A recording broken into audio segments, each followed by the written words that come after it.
ಮುಂಡಗೋಡ ತಾಲೂಕಿನ ಚಿಗಳ್ಳಿಯ ಪಿಎಂಶ್ರೀ ಸರ್ಕಾರಿ ಮಾದರಿಯ ಪ್ರಾಥಮಿಕ ಶಾಲೆಯಲ್ಲಿ ಪಿಎಂಶ್ರೀ ಯೋಜನೆಯಡಿಯಲ್ಲಿ ರಾಷ್ಟ್ರಮಟ್ಟದ ತಜ್ಞರಿಂದ ಮಾರ್ಗದರ್ಶನ ಕಾರ್ಯಕ್ರಮ ಹಾಗೂ ವಿದ್ಯಾರ್ಥಿಗಳಿಗೆ ಆರ್ಥಿಕ ಸಾಕ್ಷರತಾ ಶಿಕ್ಷಣ ಎಂಬ ಶೀರ್ಷಿಕೆಯಡಿಯಲ್ಲಿ ಉಪನ್ಯಾಸ ಕಾರ್ಯಕ್ರಮವನ್ನು ಹಮ್ಮಿಕೊಳ್ಳಲಾಯಿತು.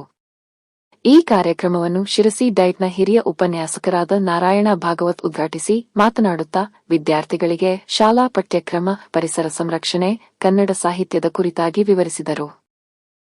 ಸಣ್ಣ ಸಣ್ಣ ಚಟುವಟಿಕೆಗಳು, ವಿಡಿಯೋಗಳು, ಸರಳ ಜಾದುಗಳ ಮೂಲಕ ವಿದ್ಯಾರ್ಥಿಗಳಿಗೆ ಸೋಲಿಗೆ ಹೆದರಬಾರದು, ಶಾಲೆಗೆ ಏಕೆ ಬರಬೇಕು, ವಿದ್ಯಾರ್ಥಿಗಳು ಹೇಗಿರಬೇಕು, ನಾವು ಎಂಥವರೊಂದಿಗೆ ನಮ್ಮ ಗೆಳೆತನವನ್ನು ಮಾಡಬೇಕು, ನಮ್ಮ ಜಾಗ ಬದಲಾದರೂ ಸಹಿತ ನಾವು ಬದಲಾಗಬಾರದು, ವಿದ್ಯಾರ್ಥಿಗಳಿಗೆ ಮೊಬೈಲ್ನಿಂದ ಆಗುವ ಪರಿಣಾಮಗಳು ಇತ್ಯಾದಿಗಳ ಕುರಿತು ನಾರಾಯಣ ಭಾಗವತ್ ವಿವರಿಸಿದರು.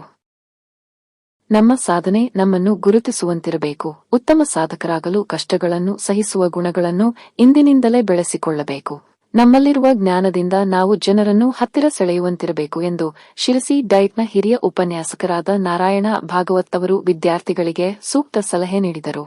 ಸರ್ಕಾರಿ ಪದವಿ ಪೂರ್ವ ಕಾಲೇಜಿನ ಉಪನ್ಯಾಸಕರಾದ ವಿನಾಯಕ್ ಮಿರಜಕರ್ ಮಾತನಾಡುತ್ತಾ, ಹಣ ಎಂದರೇನು, ಆದಾಯ ಹೇಗಿರಬೇಕು, ಉಳಿತಾಯ ಹೇಗೆ ಮಾಡಬೇಕು, ನಮಗೆ ಅಗತ್ಯತೆಗಳಿರಬೇಕೇ ವಿನಃ ಆಸೆಗಳಿರಬಾರದು, ಉಳಿತಾಯ ಖಾತೆಯ ವಿಧಗಳು, ಏಕೆ ಹಣವನ್ನು ಉಳಿತಾಯ ಮಾಡಬೇಕು, ಇನ್ವೆಸ್ಟ್ಮೆಂಟ್ ಎಂದರೇನು, ಬ್ಯಾಂಕಿನ ಕಾರ್ಯವೈಖರಿಗಳೇನು, ಎಸ್ಬಿಐನ ಪೆಹಲಾ ಕದಂ ಪೆಹಲಾ ಉಡಾನ್ ಎಂಬ ಖಾತೆಗಳ ಕುರಿತಾಗಿ ಉದ್ಯಮಶೀಲತೆ ಎಂದರೇನು, ಉದ್ಯಮಿ ಎಂದರೇನು ಎಂದು ತಿಳಿಸುತ್ತಾ ವಿದ್ಯಾರ್ಥಿಗಳು ಮುಂದಿನ ದಿನಗಳಲ್ಲಿ ಉತ್ತಮ ಸಾಧಕರಾಗಿ ಎಂಬ ಕಿವಿಮಾತು ಹೇಳಿದರು.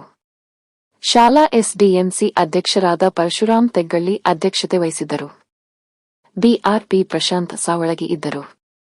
ಶಿಕ್ಷಕ ಬಸವರಾಜ್ ಬೆಂಡ್ಲಗಟ್ಟಿ ಸ್ವಾಗತಿಸಿದರು.